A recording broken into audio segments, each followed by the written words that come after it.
ओम श्री कालके वैष्णवे नमः। ओम श्री कालके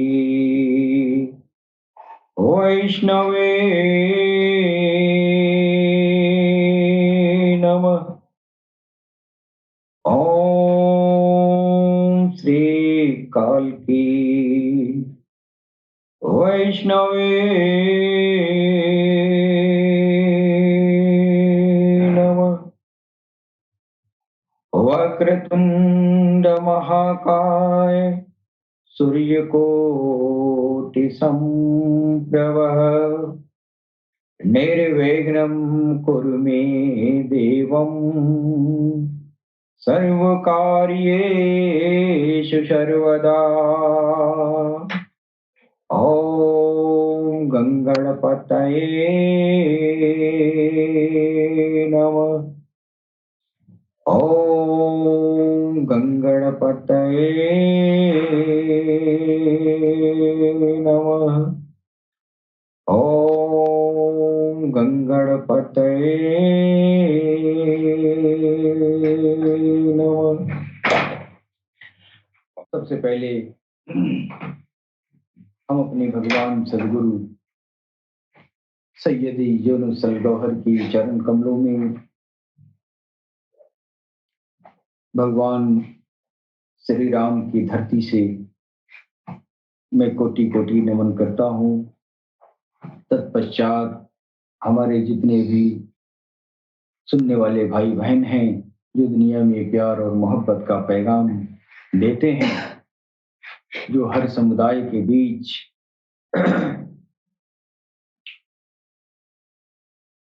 मोहब्बत का संदेश देते हैं, उन सबको मैं सर नवाकर प्रणाम करता हूँ।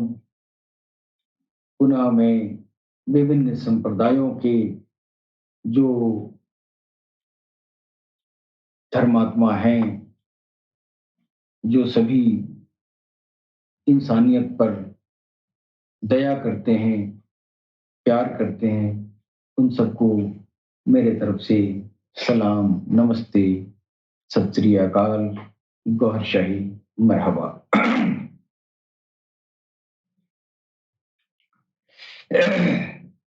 थोड़ा सा आपके अंदर आ गए, थोड़ा हो जाइए आप सामने।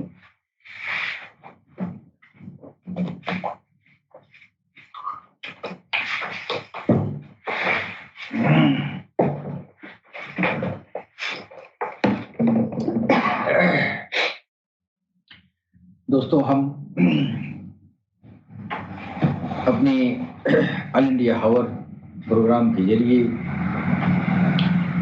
अलरा टीवी के प्लेटफॉर्म से पूरी दुनिया में अध्यात्म का प्रचार प्रसार करते हैं, इंसानियत के दिलों को जोड़ने का प्रयास करते हैं। हमारे भगवान सदगुरु के चरण कमलों से ये पूरी इंसानियत के लिए ये फैज़ जारी है कि हर कौम का इंसान हो, जिस भी कौम का हो,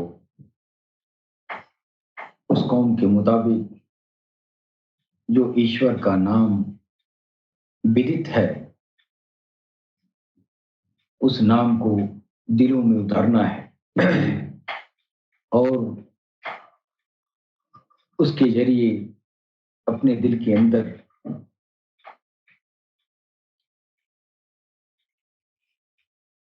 ज्योति बनानी है और उस ज्योति के जरिए हम अपनी दिलों की सफाई कर सकते हैं।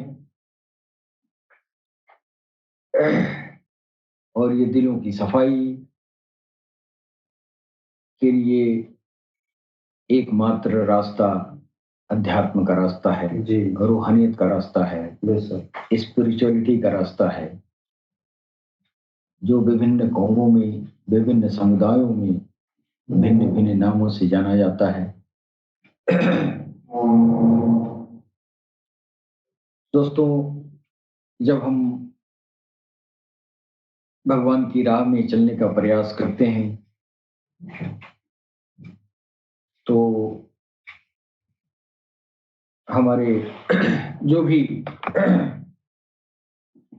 दुनिया में जिस भी धर्म के जो संत हैं, जिनकी रसाई ईश्वर तक है, जो सच्चे गुरु हैं, वो धर्म से ऊपर उठकर प्रेम की बात करते हैं और ये संदेश देते हैं कि तुमको ईश्वर की तलाश करने की जरूरत नहीं है, तुम खुद की तलाश कर लो, तुम खुद को पहचान लो, तो ईश्वर खुद ब खुद पहचान में आ जाएगा। जी दोस्तों, इसी आध्यात्मिक परिचर्चा के क्रम में मैं आज जो है इस बात पे चर्चा करना चाहूंगा कि इंसान का अपना परिचय कैसे प्राप्त कर सकता है।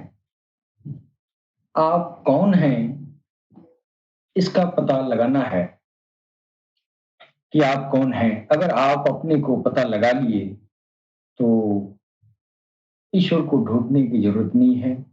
आपके पते में ईश्वर का पता छुपा हुआ है। जी। और यह बात जो है बड़े बड़े संतों ने, हर समुदाय के संतों ने कहा है। हर समुदाय के संतों ने कहा है ईश्वर की तलाश करने जा रहे हैं तो पहले आप अपने, ईश्वर की बात छोड़ें, पहले आप अपनी पता को ढूंढें, अपने को तलाश करें कि आप हैं कौन। जी। जब आप अपना पता पा जाएंगे तो उसका भी पता मिल जाएगा। सबसे बड़ी चीज है अपने को पहचानना, तो मैं कौन हूं, आप कौन है। जी, है कि नहीं। हमने एक बार जो है एक हमारे दोस्त हुआ करते थे, इस दुनिया में अब नहीं है, सलीम, हजरत सलीम चिश्ती, बहुत खासा मित्र थे। उन्होंने एक बार चर्चा में कहा था कि हजरत वाजिद बुस्तामी रहमतुल्लाह अलैह एक ऐसे बुजुर्ग गुजरे, एक बहुत बड़ी आध्यात्मिक हस्ती गुजरी, तो बुस्ताम शहर के रहने वाले थे।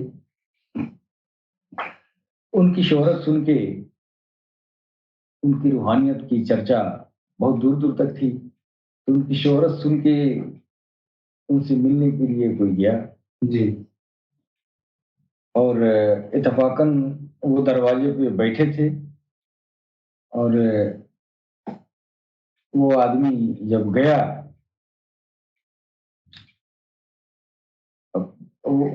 अपनी मोबाइल रख दीजिए, दीजिए मेरे पास।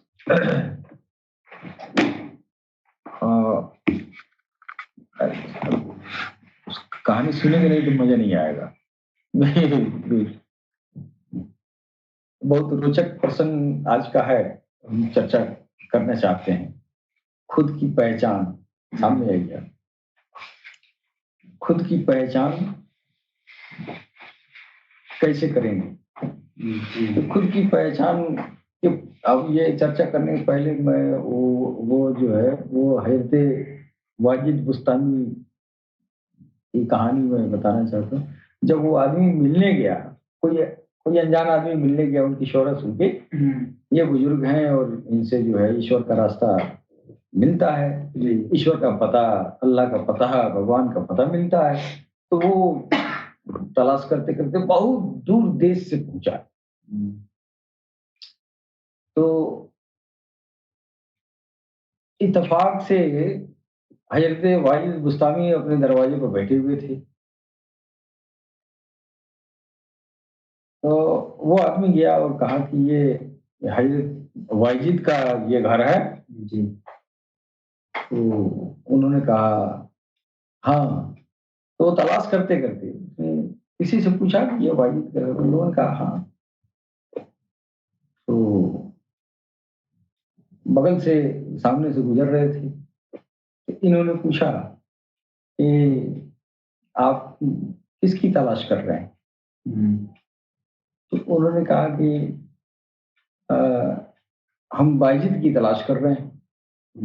हमने हज़रत बायजीद बुस्तामी का बहुत मैंने नाम सुना है कि वो एक आध्यात्मिक बहुत बड़ी हस्ती हैं।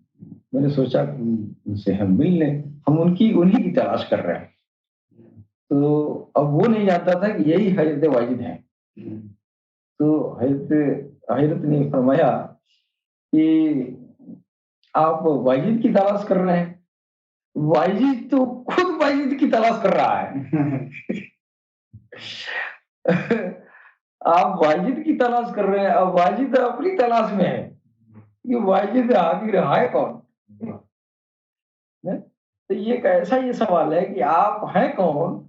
यह जो है जब ये सवाल आपके ज़हन में आया, वहाँ से आपकी जो है अध्यात्म की तरफ रुख हो जाएगा।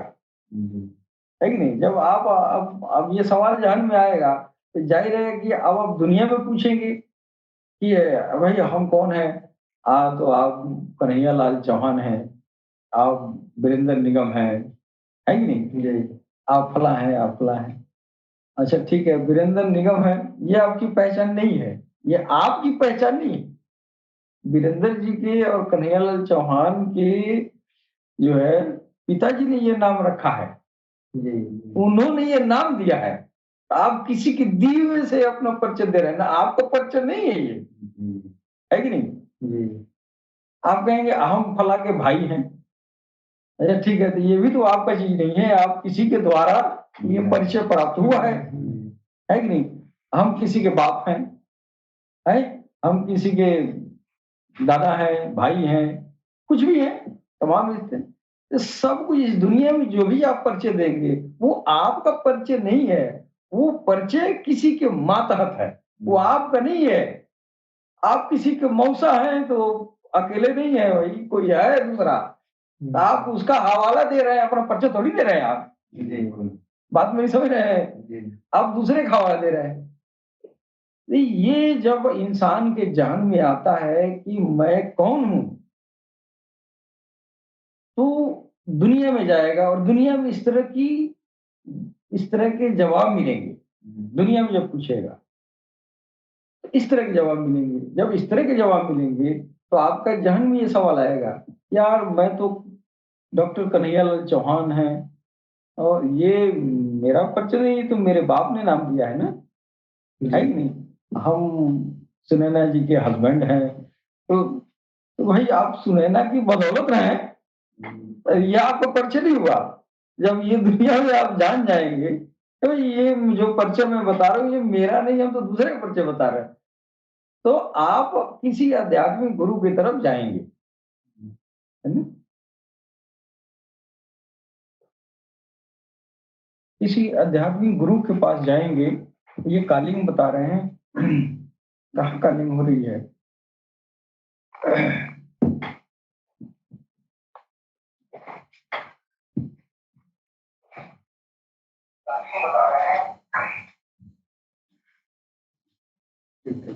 हुँ। ये किसी आध्यात्मिक गुरु के पास जब जाएँगे, जी, तो फिर वो आपको बताएगा कि आपका परिचय क्या है? जी। अब आइए आध्यात्मिक गुरु के पास जा रहे हैं, अब वो आपको अपना परिचय बता रहा है। तो कुछ लोग तो ये बताते हैं कि आप अपने अंदर झाँको, है कि नहीं? जी। अपने अंदर झाँको, तुम अपने अंदर डूब जाओ, तुम अपने अंदर समाहित हो जाओ, तुम अपने को एकाग्र कर लो। कुछ लोग जो है इस सवाल का जवाब इस तरह देते हैं। जी। लेकिन अब इस तरह के जवाब मैं पाता रहा और अपने को झाँकता रहा और हमारे जैसे बहुत सारे भूले-बिसरे लोग जो है इस तरह गुज़रते रहे हैं।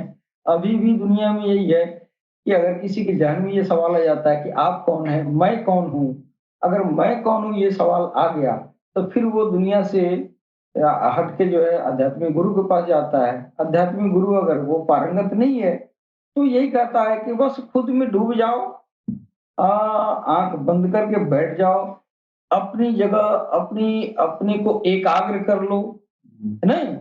तो तेरा खुद पता चल जाएगा। अमूमन ऐसी बात की जाती है, लेकिन यह बात जो है, जब इसको प्रैक्टिकल में आदमी जाता है ना? तो इससे हम तो बहुत कोशिश किए, हमको तो कुछ नहीं हासिल हुआ, हुआ होगा दुनिया वालों को, लेकिन हमको इस बात से, इस प्रश्न के इस जवाब से हमको कुछ नहीं मिला। जब मैं सरकार गोहरशाही के जब ये आध्यात्मिक प्रलाप का चर्चा मैंने सुना, जब अपने भगवान सदगुरु के संपर्क में, सैयदी जी के जब संपर्क में जब गया, तो मैं कौन हूं का जवाब कुछ जितना जानते थे उससे सीधे उल्टा मिला। हाँ, वो जो जवाब हमको मिला वो सीधा उल्टा मिला। उल्टा का मतलब ये है कि जो मैं सुना था उसके उल्टा, ये नहीं कि उल्टा जवाब दिए। नहीं, जवाब तो सही दिए, लेकिन मैं जो जानता था सही, उस सही के उल्टा था ये सही। जी, है ना? मैं तो यही जानता था कि बस अपने में केंद्रित हो जाओ, अपनी जगह, एक जगह अपने को टिका लो, है ना? और आंख बंद करके और जो है अ, ध्यान करो। तो बार-बार ध्यान की बात होती होती रही। बहरहाल उस ध्यान से दुनिया वाले बहुत कुछ पाए हैं, पाए होंगे, लेकिन हमारे प्रैक्टिकल में ऐसा नहीं रहा। मैं खुद का पता नहीं लगा पाया कि मनो ध्यान करके, हाँ, ये इस प्रक्रिया है। लेकिन जब सैयदी सर ये जो है हम अपने सदगुरु सैयदी यूनुस अल गौहर की चरण कमलों तक जब मैं पहुंचा, जी, तो यहाँ तो खेल दूसरा ही था। अब वहां जा रहे हैं तो अब आप कह रहे हैं कि नहीं, तो अंदर जाने के लिए इसके जो है पहला दरवाजा तुम्हारी आसुरी आत्मा है ना? जी, इस तरह तुम अपने अंदर डूब नहीं सकते, अपने अंदर जा नहीं सकते। तुम जब अपने अंदर डूबोगे तो तुम्हारा पहला दरवाजा पड़ेगा। वो कौन सा दरवाजा है? वो जो है लतीफ़े नफ्स का, जिसको सनातन धर्म में उसको जो है आसुरी आत्मा कहा जाता है। जी, हाँ, वो शैतानी आत्मा है जो इंसान के अंदर ये नाभि में वह जो है अवस्थित है। जी,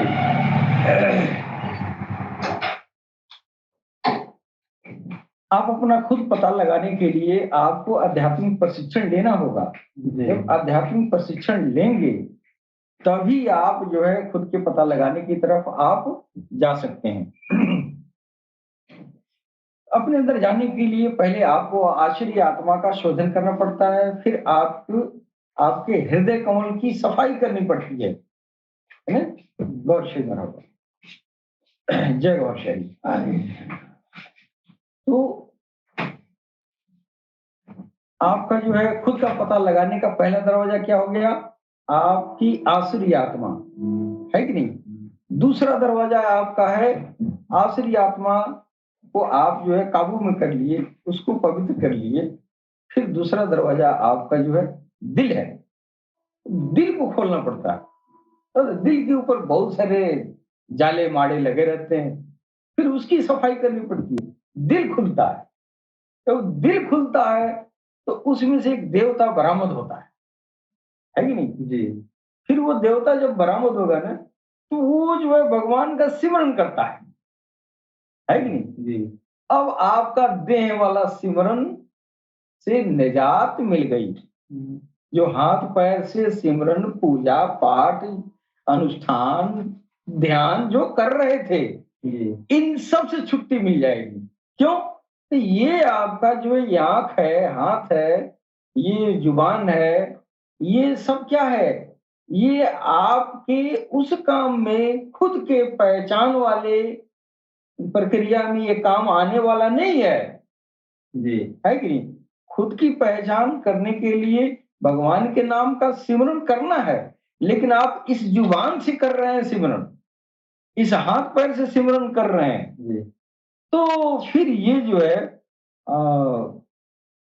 ये आप ज्योति को जाया कर रहे हैं। बेवजह का आप जो है बेवजह का चना चबा रहे हैं। हाँ, इसलिए कि आप जुबान से राम राम राम राम या अल्लाह अल्लाह जो भी कह रहे हैं भगवान के नाम का, तो ज्योति तो बनती है, वो ज्योति जाया हो जाती है। हाँ, आपके आत्मा तक नहीं पहुंचती है ना।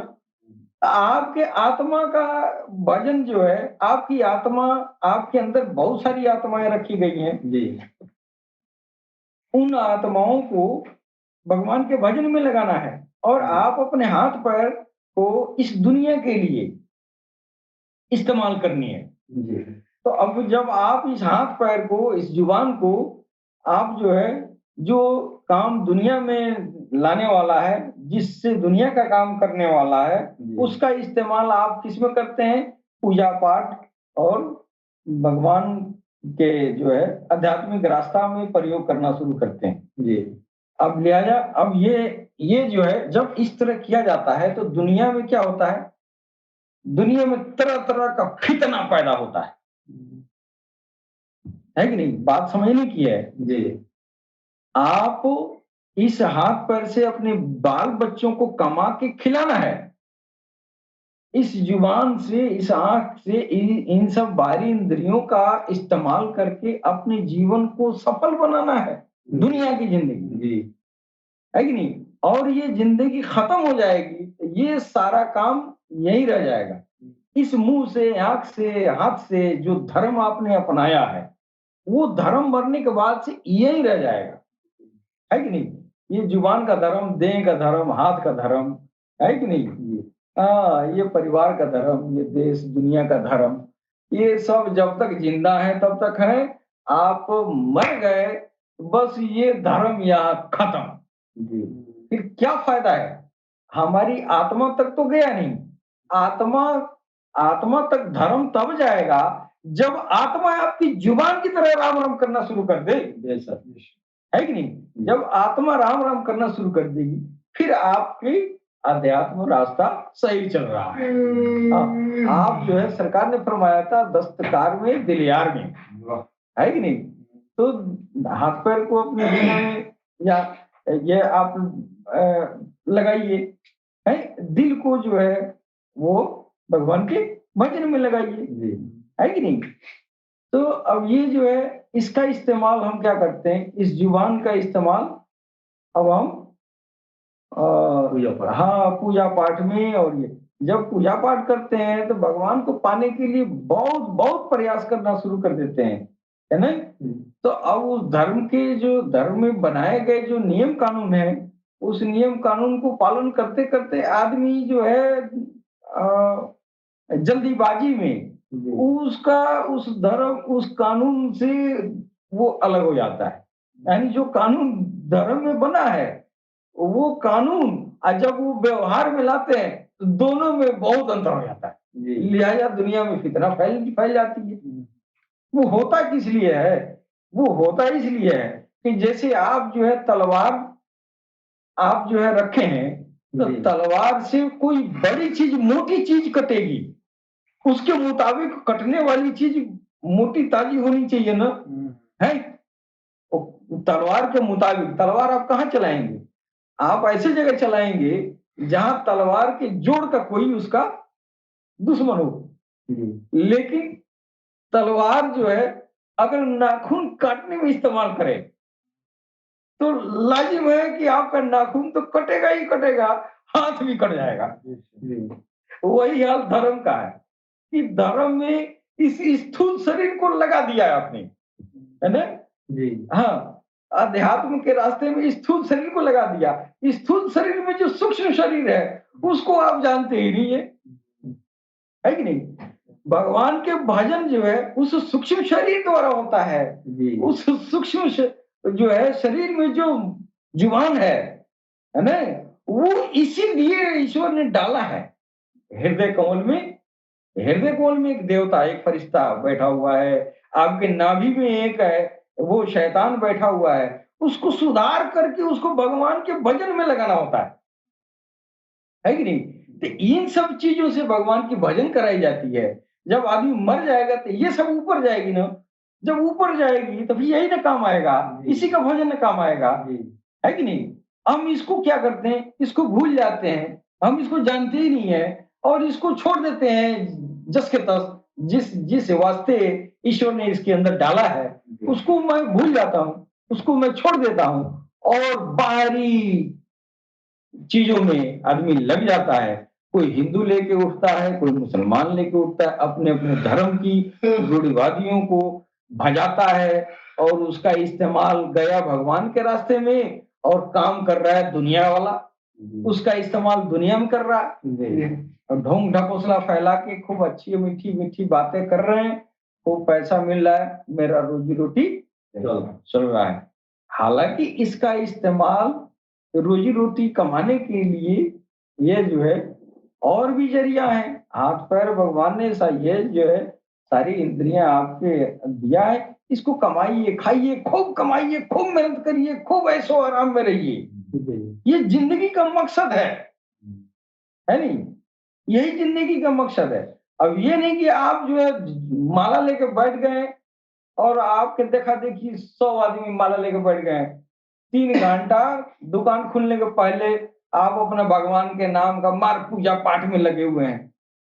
आप 1 घंटा आप पूजा कर रहे हैं, 1 घंटा आपका वो काम नुकसान हुआ जिस जिस समय को आप अपने जीवन के वो प्रगति के मामले में यूटिलाइज करना है, वो समय तो आपने गंवा दिया ना। अब आपकी जो काम करने की दुनिया में जो सुख समृद्धि लाने वाला जो समय यूज करना है उसको आपने इस जिस्म के भजन में आपने लगा दिया, तो फिर आपको सुख समृद्धि आएगी। और नहीं तो क्या, और नहीं तो आदमी जो है उसकी सुख समृद्धि के लिए भागता रहता है और सुख समृद्धि के लिए ज्यादा से ज्यादा टाइम जाया करता है। हाँ, कुछ लोग ऐसे पूजा पाठ करते हैं, सुबह कर लेते हैं, दोपहर कर लेते हैं, सजीव कर लेते हैं, है कि नहीं? उसके बाद से सुबह उठ के जरूरी काम बच्चों को जो है ये गाइडलाइन देना है कि बच्चे उठें, स्कूल जाएं, विद्यालय जाएं, इसको तैयार करना है, इसको कमी बेसी देना। सुबह उठ के भागे भागे मंदिर में जाएगा और 1 घंटा मंदिर में हो के आएगा, 1 घंटा तो दिन जाया कर दिया। वो 1 घंटा जो जाया कर रहा है वो उसके जीवन के सुख समृद्धि के लिए है। उस उसको उसके बाद से इंसान कहता है हम दुखी हैं। भाई दुखी क्यों नहीं रहोगे? हैं जी, तलवार का इस्तेमाल तुम नाखून काटने में कर रहे हो तो दुखी कौन होगा? हाथ किसका कटेगा? तेरा ही कटेगा ना। उसके बाद से जब आदमी धीरे धीरे इस दुनिया के सुख सुख समृद्धि में पिछड़ना शुरू कर देता है, जब पिछड़ना शुरू कर देता है तो फिर जो है तथाकथित बाबा, मौलवी, फकीर, पंडित है इनके इर्द गिर्द घूमने लगता है और ये दुनिया में तो ये अपनी दुकान खोल के बैठे हुए हैं। हाँ, कि बाबा जी आशीर्वाद देंगे, ये पंडित जी आशीर्वाद दे देंगे, ये जो है फकीर बाबा हमको आशीर्वाद दे देंगे, हमको दिन दुना रात चौगुना हमारे दुकानदारी में बरकत होना शुरू हो जाएगा। तो आदमी जो है बहुत जल्दबाज है कि नहीं? हाँ, और आदमी को शैतान जो है बका के रखा है। असल आपकी पूजा जो काम आने वाली है वो आपके अंदर वो अंदर सूक्ष्म आत्माएं हैं, बहुत सारे प्राणी वर्ग हैं। सरकार गौर शाही ने फरमाया है कि आपके सीने में 5 तरह के आत्मा, दिव्य आत्मा छुपे हुए हैं। वो दिव्य ही नहीं है, अत्यंत दिव्यतम है कि नहीं? एक आपका राक्षसी प्राणी आपके अंदर बैठा है, वो आपके नाभि में होता है। इसलिए जब खुद की पहचान करनी होती है ना, जब आप अध्यात्म रास्ते में घुसते हैं तो पहला रुकावट आपको ये पहला स्टेप आपका ये नाभि आसुरी आत्मा को संतुष्ट करना होता है। पहला दरवाजा खुद का तो क्या है? नाभि आत्मा, नाभि आत्मा को संतुष्ट किए। और ज्यादातर जो साधक होते हैं वो कमर तो कस लेते हैं, इसी दरवाजे पर आके जीवन गुजर जाता है। आगे बढ़ ही नहीं पाते हैं। हाँ, नफ्स को सुधारने में, नाभी आत्मा को सुधारने में, नाभी आत्मा को वो जो है कुत्ते की शक्ल की होती है, उसको इंसान बनाना है ना? और उसमें जब सुधार आना शुरू होगा, फिर वो जो है हृदय कमल की तरफ जाएगा, फिर हृदय कमल की सफाई हो गई, फिर प्रभु इसमें आके इसमें दाखिल होंगे। पहला तो सफाई से पहले तो आपका गलीज एक ऐसी आत्मा है आपके सामने, आपके पेट के अंदर नाभि में बैठा हुआ है। जब खुद में डूबते हैं तो कहता है बीवी बीमार है, खुद में डूबना बेकार हो जाता है। अब साधक कहता है अब तुम जो है खुद की पहचान करने के लिए बस साधना करो। साधना कैसा है? तो ये जो है मेडिटेशन करो, है? तो मेडिटेशन जब करता है, जब आंख बंद करता है, तो ये नाभी आत्मा जो है गोल गोल घुमाने लगती है। इसका कब्जा ब्रेन पर है, दिल पर है, इसका जाला चारों तरफ फैला हुआ है, पूरे जिस्म पर काबिज है, अपना आधिपत्य जमाया हुआ है। जब आप साधना में जुटते हैं और जब कहते हैं भगवान के ध्यान में ध्यान धरे, तो ये कहता है अरे कहीं बीवी बच्चे आ जाते हैं, कहीं रिश्तेदार आ जाते हैं, कहीं घर द्वार, दुनिया की कोई न कोई चीजें जो है बार बार बहकाता है। और तकरीबन 100% लोगों से पूछा जाए कि जब आप भगवान की पूजा आराधना करते हैं या रोजा नमाज करते हैं, तो आपके मन में जब भगवान की तरफ बढ़ने लगते हैं, अल्लाह की तरफ बढ़ने लगते हैं, ये लगता है छिड़ने, आपके दिमाग में बसबसा डालने लगता है कि नहीं? और और आप तो अक्सर कहा करते हैं इस बात को कि मैं जब गुरु जी का ध्यान करता हूँ या भगवान का ध्यान करता हूँ, तो मेरे अंदर ये तगड़ बगड़ आना शुरू हो जाता है। ये तगड़ बगड़ आना क्या है? वो वही है आसुरी आत्मा जो आपको भटकाने पर मजबूर कर दिया है। तो आप खुद को पहचानने के लिए आपके अंदर जो है आप पहले आप इस तरह के हैं, और जब पहचानने अपने आप को पहचानने के लिए जब कमर कस लिया है आपने, तो पहले आपकी स्थिति जो है उसको स्थिति को जानना पड़ेगा जी, कि हमारी जो है स्पिरिचुअल कॉन्स्टिट्यूशन, हाँ, स्पिरिचुअल स्ट्रक्चर, हमारे बॉडी के अंदर जो आध्यात्मिक संरचना है उसके बारे में जानेंगे। जब आप जानेंगे तब न उसकी तरफ बढ़ेंगे। अब आपको ये मालूम ही नहीं है कि हमारे हर इंसान के नाभि में एक कुत्ता बैठा हुआ है जो आसुरी आत्मा है। ये जानेंगे नहीं तब तो आप मन पर नियंत्रण कर चुके। आपको तो जीवन भर कोशिश करेंगे, मन पर नियंत्रण नहीं होगा, इसलिए कि आप अपनी बस में है ही नहीं है। आप तो उस शैतान के बस में है। जब आप शैतान के बस में है ना, तो फिर आप अपने मन पर नियंत्रण कैसे कर पाएंगे? मन पर नियंत्रण करेंगे फिर आपकी नाभि आत्मा बाकायदा है। हाँ, कोशिश करेंगे बाकायदे की, नहीं। इसके लिए जो है पहले तो आपको जानना होगा कि हमारा अंदर का कंस्टिट्यूशन क्या है। अब ये कौन बताएगा? आप गुरु जी के पास जाएंगे, कोई ऐसा पारंगत गुरु है, उसके पास जाएंगे कि साहब हमको खुद की पता बताइए। तो 75% गुरु तो यही कहते हैं बस ध्यान धरो, एक जगह टिका लो, बस मेडिटेशन करो, ध्यान करो, ध्यान करो, ध्यान करो। ध्यान ध्यान तो बात मैंने सुनते सुनते मेरा पक गया। फिर मैंने ध्यान की बात, ध्यान का पहला जो है, ध्यान करने गए, पहला लपड़ मारता है ये शैतान। ससुरा ध्यान करने आया, तेरी बीवी बीमार है? तेरे बच्चे बदमाशी कर रहे हैं? फलनवा के जन बात, तुम दौलत इतना बढ़ गया, तुम ये करता रहा, है कि नहीं? तो आप क्या करेंगे? कुछ नहीं कर पाएंगे। कितना ध्यान करेंगे, रख पकड़ने ही नहीं देगा। जब वो पारंगत गुरु मिलेगा, दिखाएगा देखो बेटा ये भगवान का नाम है, ये अल्लाह है, इसको दिल में डालो, है ना?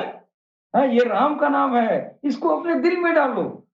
और ये दिल में जब जाएगा, दिल की धड़कनों से मिलेगा, ये टकराएगा, वहां ज्योति बनेगी। उस ज्योति की आंच लगती है उस नाभी आत्मा को। जब वो आंच लगती है, अब वो तड़पने लगता है। है कि नहीं? तो वो तड़पने लगता है इसलिए कि उसको आँच लग रही है। आप लाख समझाए अपने आसुरी आत्मा को कि ये बुराई है मत करो, ये बुराई है मत करो, वो कहता है छोड़ो यार, फलाने जो है तुम्हारा बगल की करोड़पति हो गया है, तुम जो है पॉकेट मार लो, तुम भी हो जाओगे। आप क्या करने गए, वो आपको क्या सिखा दिया? जी, आप गए उसको सुधारने के लिए, वो पट्टी पढ़ा दिया और आप चारों खाने चित हो गए और आप चले अध्यात्म सीखने। अध्यात्म क्या सीखेंगे? पहले तो उसको मारने का तरीका वो गुरु बताएगा। अब सरकार गौहर जैसे गुरु अगर मिले तो हमारे सरकार, हमारे सदगुरु कहते हैं ये ऐसा गुरु हो जो तुम्हारे आसुरी आत्मा के चारों तरफ, उसके चारों तरफ जो है ज्योति का घेरा बना दे। जी। तुम्हारी नाभि आत्मा नार खाती है और नूर का घेरा बना देंगे, फिर नार की सप्लाई बंद हो जाएगी। जब नार की सप्लाई बंद हो जाएगी तो ये जो है मजबूर होके चिल्लाने लगेगा, दुश्मन को मारना है तो पहले रसद को बंद कर दो। दुश्मन को मारना है तो रसद को बंद करिए। जब रसद बंद करेंगे वो कमजोर होगा। जी। वो कमजोर होगा तो सिलेंडर करेगा ना। जब वो कमजोर होगा तो आसानी से आपकी गिरफ्त में आ जाएगा।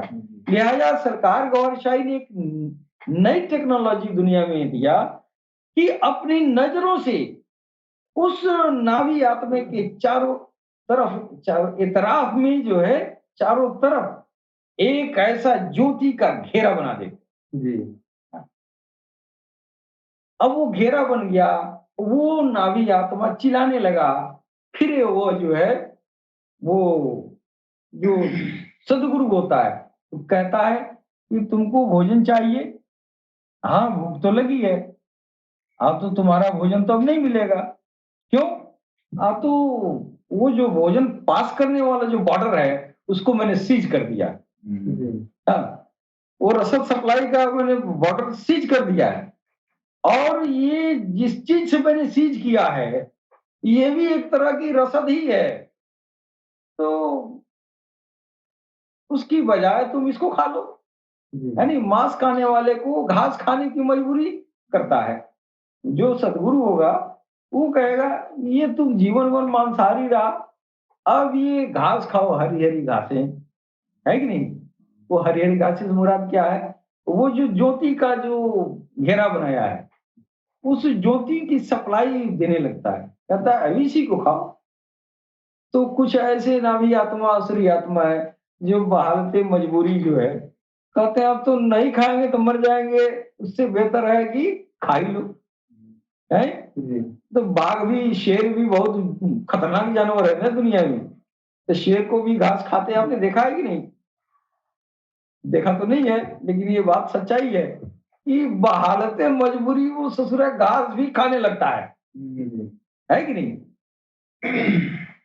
उसी तरह इस आसुरी आत्मा की जब भोजन जो है, जब इसकी खत्म हो जाती है, भोजन का सप्लाई बंद हो जाता है, तो मजबूर होके कहता है कि ठीक है तब मैं वही खाऊंगा।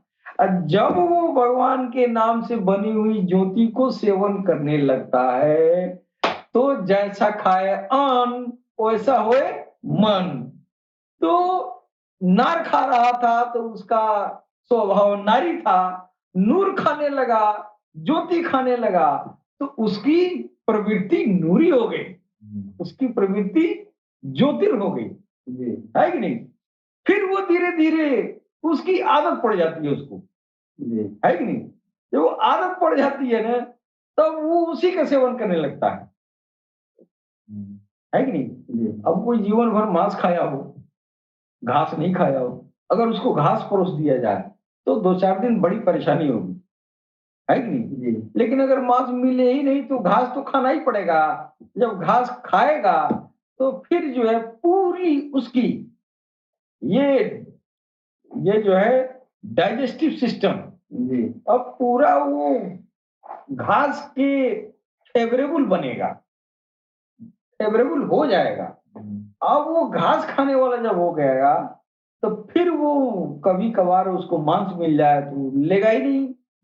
जब वो लेगा तो उल्टी हो जाएगा ना, है कि नहीं? इसीलिए सरकार ने, मैंने सुना है कि सरकार जिसको जो है सिमरन देते हैं भगवान के नाम का, राम का या अल्लाह का, अगर वो शराबी कबाबी है तो सरकार मना नहीं फरमाए हैं कि शराब पीता है तो पीता रहो, लेकिन ये राम राम डाल ले अपने सीने में, राम राम डाल लेगा और उस राम राम की ज्योति बनती रहेगी, उस ज्योति की आदि हो जाएगा तेरा आसुरी आत्मा।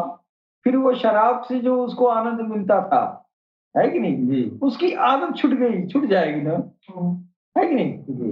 हाँ, जब नूर और ज्योति सरकार की नजरों से उसको पहुंचने लगेगा तो उस नूर और ज्योति का आदि हो जाएगा, है कि नहीं? तो फिर नार पैदा करने वाली चीजों से परहेज करने लगेगा, लिहाजा उसकी शराब छूट जाती है जी। जब शराब पीता है तो उल्टी हो जाती है, तो मजबूर होकर छोड़ देता है।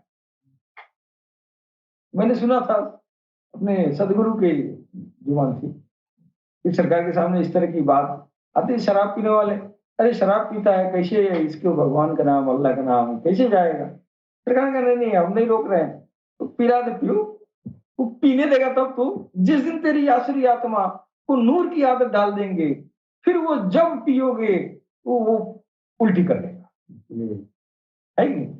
तो विषय हमारा था खुद को पहचानने का। तो खुद को पहचानने के पहले अपने स्पिरिचुअल एनाटॉमी को जानना होगा।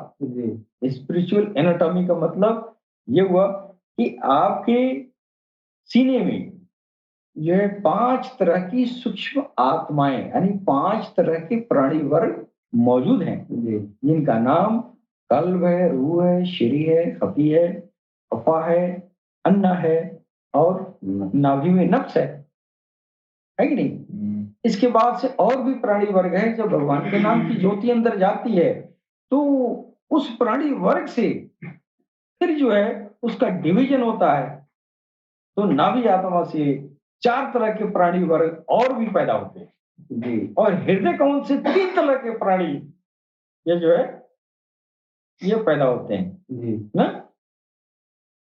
4 3 7 हो गया, और 2 जो है आपकी ये जो है आ, ये हाँ नहीं, पूरी जिस्म का जो जिस आत्मा के जरिए जिस्म का निर्माण हुआ है उससे जो है 2 आत्माएं जो है पैदा होती हैं, यानी 9 ये हो गई और 7 पैदा होने के बाद डाला गया था जी, और जिसमें एक राक्षस भी है कि नहीं? तो इन सब के चरित्रगत लक्षण को जानेंगे, फिर आप अपने को जानने की तरफ आगे बढ़ेंगे। सरकार ने फरमाया कि तेरे सीने में विभिन्न प्रकार के हीरे मोती चारों तरफ बिखरे पड़े हैं, उसको सजोना पड़ता है जी। अब ये हीरे मोती हैं, कल्ब है, रूह है, श्री है, खफी है, अफा है, अन्ना है। नफ्स हीरा मोती नहीं है नफ्स हीरा मोती नहीं है, हीरा बनाना पड़ता है जी। हाँ, तो ये जो है आपके अंदर सब कुछ पड़ा हुआ है, आप अपनी तलाश करने जा रहे हैं, खुद नहीं जाने, कोई गुरु बताया ना कि आपके अंदर इतनी बड़ी चीज है ना। फिर इसको जो है कैसे इसको सजाएंगे, कैसे इसको जो है जागृत करेंगे, कैसे इसका यूटिलाइज करेंगे, तो वो जो पारंगत गुरु होता है वो एक एक जो अंदर प्राणी वर्ग हैं सारे प्राणी वर्गों को जो है वो जागृत करता है समझ गई? अब इस दौर में इंसानियत के अंदर जो प्राणी वर्ग आसमान की आने वाली जो समावी अरवाहें, ये कलगुरु शेरी खफी अप्पा अन्ना को बेदार करना, इसको जागरण करना, ये सब चीजें इस दौर में कोई गुरु कर नहीं रहा है। जो बात कहना है स्पष्ट है कि खुद की पहचान का रास्ता जो सरकार ने बताया कि अपनी सूक्ष्म आत्माओं के जागरण के जरिए तुम अपनी रसाई प्रभु तक कर सकते हो। ये सिर्फ और सिर्फ अल्लाह टीवी इस दौर में अल्लाह टीवी के जरिए पूरी दुनिया को उपलब्ध कराई जा रही ये सुविधा जी। कि जिसको अपना परिचय करना है, अपने बारे में जानना है, फिर वो अलरा टीवी पर आए और अनोखे तरीके से खुद की पहचान कराई जाती है। है कि नहीं? तो हमारी सरकार ने फरमाया है कि जब तक आप सच्ची आध्यात्मिक प्रशिक्षण नहीं ले लेते हैं, तब तक आप जो है एक ऐसे खजाने की तरह हैं जिसमें हीरे मोती बिखरे पड़े हुए हैं और ये वही हीरे मोती हैं। एक मिसाल सरकार ने हमारे सदगुरु ने किचन से दिया है, जिसमें जैसे किचन में खीर बनाने का सामान उपलब्ध है, पकवान बनाने का सामान मौजूद है। जरूरत है कोई ऐसा कारीगर हो जो सारे सामानों का जरूरत के मुताबिक यूटिलाइज करके और खीर बना के रख दे। है कि नहीं? तो ये खीर बनाने वाला जो कारीगर है, जो मिसाल दिया गया है कि एक किचन में सारे सामान खाने पीने का रखा हुआ है, लेकिन अगर बनाने का ढंग नहीं है आपको, तो फिर वो पड़ा रहेगा ना, किसी काम का नहीं है, पड़ा पड़ा सड़ जाएगा। उसी तरह ये आत्माएं हैं, ये आत्माएं जो है अंदर पड़ी पड़ी जो है, ये सब ये जाया हो जाती हैं, खराब हो जाती हैं। हाँ, ईश्वर 40 साल तक इंतजार करता है कि कोई ऐसा सदगुरु मिले जो इन इंसानियत के अंदर इन चीजों को जो है यूटिलाइज करे और यूटिलाइज करके उसको ईश्वर के रूबरू ले आके खड़ा कर दे। जाहिर है कि यह हाथ ईश्वर तक नहीं जा सकता, ये आंखें ईश्वर को नहीं देख सकती, ये आवाज ईश्वर तक नहीं जा सकता, लेकिन इन सूक्ष्म आत्माओं के जरिए इंसान रब के रूबरू खड़ा हो जाता है। जब ईश्वर के सामने खड़ा हो जाता है, फिर वो ईश्वर का कानून है, जो उसको देख ले, फिर कहता है कि अब तू लौट जा दुनिया में, अब जो तुम्हें देख ले वो मुझे देख ले। ये हुआ उसकी पहचान। उस समय भी उससे पूछा जाता है कि आप कौन हैं? क्यों कहता है मैं कौन हूं, हमको खुद ही पता नहीं। है कि नहीं? उस समय भी कहता है मैं कौन हूं, मैं कौन हूं। तो ये मैं कौन हूं, खुद की पहचान की ये कहानी, ये बहुत लंबी चौड़ी है, लेकिन मैं इसका फंडा जो बताया है, जो सरकार ने बताया है कि भगवान के नाम का सिमरन अपने दिल की धड़कनों में करो, वहां से ज्योति बनाओ। फिर ऐसा पारंगत गुरु खोजो जिसकी नजरों से हमारी नाभी आत्मा मजबूर हो जाए संतुष्ट होने के लिए, उसमें सुधार आ जाए और वो कुत्ते से इंसान बन जाए, और वो इंसान बन के और जो है रहमानी महफिल में जाके हाजिर हो। वो वहां जाएगा तब उसको पता चलेगा मैं कौन हूँ। है तो मलकूत में गया तो पता चला रे भाई मैं कौन हूँ। तो ये आगे जाके देख रहा है कि कल्ब जो है बेदार हुआ, आपका हृदय कमल और जबरूद में जाके बैठा है। तो वहां से आना बेदार हुआ, वो भगवान के सामने, वो भगवान के लोक अहदियत में पहुंच गया। अब ये पहचान जो है इंसान खुद ये जो है समझ नहीं पाता है, आगे बढ़ता रहता है, बढ़ता रहता है, बढ़ता रहता है, हर नए स्टेप पे जाता है, अरे यार मैं कौन हूँ, मैं तो यहाँ आ गया हूँ, इसके आगे भी बहुत है, इसके आगे भी बहुत है, इसके आगे बहुत है। इसीलिए इस रास्ते में चलने वाला उस समय तक ये सवाल करता है जब तक वो वासिल बिल्ला यानी ईश्वर उसके अंदर दाखिल न हो जाए। दाखिल भी हो जाता है फिर वो सवाल करता है मैं कौन। इसके साथ ही अपनी वाणी पर विराम देना चाहते हैं और पुनः मैं अपने सदगुरु को प्रणाम करते हुए सभी सुनने वाले भाई बंधुओं को सलाम, नमस्ते, सत श्री अकाल, गौहर शाही, मरहबा।